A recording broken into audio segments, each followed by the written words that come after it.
नमस्कार दर्शक बंधु। आज ओढ़णी सीरियल आपण मैंने एक धमाकेदार सीन को देखा पाइबे। हाँ दर्शक बंधु, आज साप ज्योति को कामुड़ी देवा फल ज्योति बेहोश होइजिबे। संपूर्ण घटनाटी को जानिया पूर्व आपण जदि ज्योति को भल पाती तेबे लव यू ज्योति बोली कमेंट लिखंतु।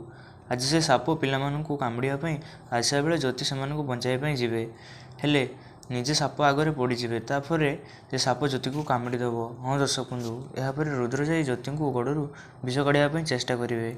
हाँ दर्शक बंधु, यह देखि इंदुमती कहे बापा रुद्र तू ता भाग जानी नहेले तो जीवनटा भी विपद में पड़ज। हाँ दर्शक बंधु, तथापि रुद्र ज्योतिर विष काढ़ा गले तापर रुद्र बेहोश होइजिबे।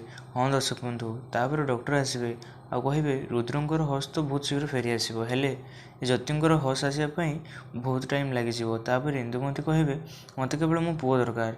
तापर अर्जुन कहे तुम कौन पागल परी कथा कौच, रुद्र आमपाई जी इम्पोर्टाट ज्योति भी आमपाई से इम्पोर्टाट, कारण ये उत्तराधिकारी नहेले आम कामटी सफल हो पारबनी। आशा करे भिडियोटी आपको भल लगी। देखा आ गोटे भिडियो।